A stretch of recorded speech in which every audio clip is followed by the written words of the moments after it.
Audio launch function, trailer launch ஃபங்க்ஷன்லாம் இதுதான் அவருடைய பாணி. அதை தான் இங்கேயும் ஒரு கடைப்பிடிக்கிறாரு.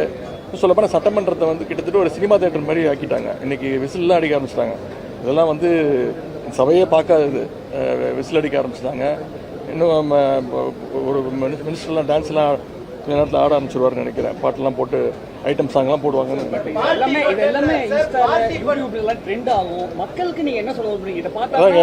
அதான் இது முழுக்க முழுக்க அவங்க இந்த சோஷியல் மீடியாவில் ட்ரெண்ட் ஆகணும்னு, ரீல்ஸாக போகணும்னு. இன்னைக்கு முதலமைச்சரோட பேச்சை நீங்கள் எடுத்து பார்த்தீங்கன்னா கிட்டத்தட்ட ஒரு அரை மணி நேரம் பேசியிருக்காருன்னா அதில் ஒரு 10 ரீல் தேரும். பிளான் பண்ணி தான் பண்ணுறாங்க. இது ஃபுல்லாக ஸ்கிரிப்டடாக தான் இருக்குது. இது நாங்கள் எதிர்பார்த்தது தான். ஓரளவுக்கு மேலே பொறுத்துக்க முடியல. ரொம்ப எங்களுடைய ரொம்ப ஆர்டிஃபிஷியலாக பேசுகிறாரு.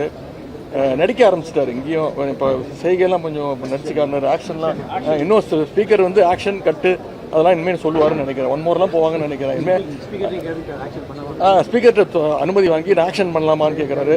ஸ்பீக்கர் ஆக்ஷன் அப்படின்றாரு. இனிமேல் முதலமைச்சர் இங்கே ஃபுல் கேரவேன்லாம் வந்துடும் நினைக்கிறேன். கேரவேனு, மேக்கப்பு, ஸ்டண்ட் மாஸ்டர் எல்லாம் வந்துடுவாங்கன்னு நினைக்கிறேன். சட்டமன்றத்தை கிட்டத்தட்ட ஒரு ஷூட்டிங் ஸ்பாட்டாக மாற்றிக்கிட்டு இருக்கு.